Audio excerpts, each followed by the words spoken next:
China's economic rise has been nothing short of remarkable. From a largely agrarian society to a global economic titan, the transformation has been swift and profound.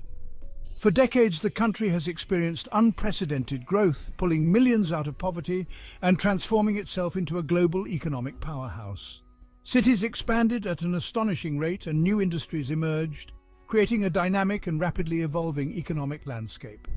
This boom was fueled by a potent combination of factors, including a vast and inexpensive labour pool, aggressive infrastructure development, and a relentless pursuit of foreign investment. The government's strategic planning and investment in infrastructure laid the foundation for this explosive growth. The Chinese government embraced market-oriented reforms while maintaining tight control over key sectors. This unique approach allowed for rapid industrialization and modernization while still keeping a firm grip on the direction of the economy. This hybrid model, often dubbed state capitalism, seemed to defy conventional economic wisdom, propelling China to the forefront of the global stage. The blend of state control and market forces created a robust and resilient economic system. The world marveled at China's ability to seemingly defy gravity, becoming the world's factory floor and a major engine of global growth. The sheer scale of production and the efficiency of Chinese factories set new standards in manufacturing. However, beneath the gleaming facade of success, cracks were beginning to appear. Rapid urbanization and industrialization brought about significant social and environmental challenges. The very factors that had driven China's meteoric rise were also sowing the seeds of potential instability. Economic disparities widened, and the wealth gap between urban and rural areas became more pronounced. Reliance on exports and investment led to imbalances in the economy. Local industries struggled to compete, and communities faced the brunt of economic shifts. The relentless pursuit of growth came at the expense of environmental sustainability and social equity. Pollution levels soared, and the quality of life in many areas deteriorated. As China's economy matured, the challenges of maintaining such breakneck growth became increasingly apparent. The need for a more balanced and sustainable approach became urgent. The country faced a critical juncture. Could it transition to a more sustainable and balanced growth model without derailing the economic miracle that had become synonymous with its rise? Policymakers grappled with these questions, seeking ways to ensure long-term prosperity while addressing the pressing issues of inequality and environmental degradation. Even as China's economy continued its upward trajectory, warning signs of potential trouble began to emerge. One of the most glaring was the country's growing dependence on investment, particularly in infrastructure and real estate. While these investments initially fueled growth, they also led to overcapacity in certain sectors and a build-up of debt. The Chinese government's tight control over the financial system, while enabling rapid growth, also created risks. State-owned banks often directed lending to politically favoured projects rather than those with the greatest economic potential. This misallocation of capital further exacerbated concerns about debt sustainability and the emergence of asset bubbles. Moreover, China's export-oriented growth model, while successful in boosting the economy, also made it vulnerable to external shocks.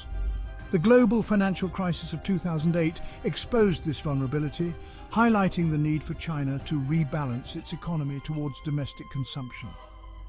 Despite these warning signs, the Chinese government largely maintained its course, relying on familiar levers of investment and exports to drive growth. This approach, however, proved increasingly unsustainable, setting the stage for the economic challenges that would follow. Central to China's economic woes is its mountain of debt. This debt has been accumulating over the years, creating a complex web of financial obligations that now threatens the stability of the entire economy. Years of heavy borrowing, particularly by local governments and state-owned enterprises, have fueled concerns about a potential financial crisis. These entities have taken on massive amounts of debt to fund infrastructure projects and other investments, often without a clear plan for repayment. While China's overall debt-to-GDP ratio remains below that of some developed economies, the sheer scale and pace of debt accumulation have raised alarm bells. The rapid increase in debt levels has outpaced economic growth, leading to fears that the country may be heading towards a debt trap. Much of this debt is concentrated in the real estate sector, where a speculative bubble has inflated property prices to unsustainable levels. Developers have borrowed heavily to finance new projects, betting on continued price increases to cover their costs. This bubble, fueled by easy credit and a belief that property prices would only go up, has created significant risks for both individual investors and the financial system as a whole. If property prices were to fall, many investors could find themselves underwater, unable to repay their loans. Adding to the complexity is the opaque nature of China's financial system. The lack of transparency makes it difficult for regulators and analysts to get a clear picture of the true state of the economy. Shadow banking, a vast network of unregulated lending and investment activities, has flourished in the shadows of the formal banking sector. These activities often involve higher risks and less oversight, further complicating the financial landscape. This lack of transparency makes it difficult to assess the true extent of China's debt problem and the potential risks it poses. Without accurate data, it is challenging to develop effective policies to address the issue. The Chinese government faces a delicate balancing act. It must navigate the complex terrain of reducing debt levels while maintaining economic growth. On the one hand, it must rein in excessive borrowing and address the risks posed by the debt overhang. This involves implementing stricter regulations and encouraging more sustainable financial practices. On the other hand, it must do so without triggering a sharp economic slowdown or a financial crisis. A sudden tightening of credit could lead to a wave of defaults, further destabilizing the economy. The challenge is to find a balanced approach that mitigates risks while supporting continued growth.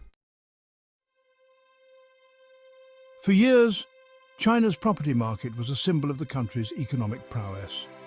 It was a shining beacon of growth, attracting both domestic and international investors who were eager to capitalize on the seemingly endless opportunities. Real estate prices soared, driven by a combination of factors including rapid urbanization, speculative investment, and government policies that encouraged home ownership.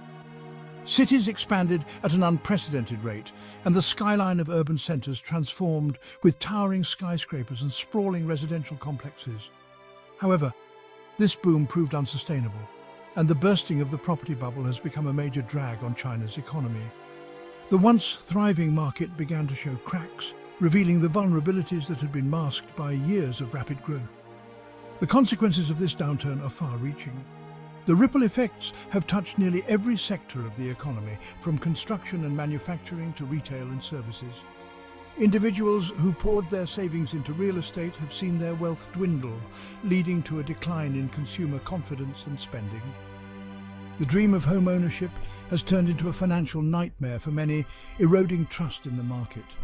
Property developers, saddled with unsold inventory and mounting debts, are facing a wave of defaults, sending shockwaves through the financial system. The banking sector, heavily exposed to real estate loans, is grappling with rising non-performing assets. The government's efforts to deflate the bubble without crashing the economy have proven challenging. Balancing the need for stability with the imperative to address the underlying issues has been a delicate act. Measures to curb speculative buying, while necessary, have further dampened demand. Restrictions on multiple home purchases and tighter lending standards have cooled the market, but also stifled genuine buyers. The collapse of Evergrande, a major property developer, in 2021 served as a stark reminder of the systemic risks posed by the property sector's woes. The company's downfall highlighted the fragility of the market and the potential for widespread economic disruption.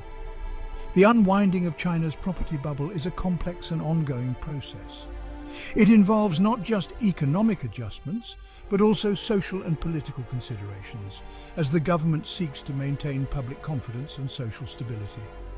It remains to be seen how severe the economic fallout will be and how effectively the government can manage the transition to a more sustainable property market. The path forward is fraught with challenges, but also opportunities for reform and innovation in the housing sector. So hit that subscribe button, ring the bell for notifications, and let's turn the page on a new adventure together. Get ready to experience books like never before, only on VBook 360. Like, comment, and share to support the channel and keep the video magic alive. Thank you for stopping by. And remember, every video has a story, and every story deserves to be shared. See you in the next video.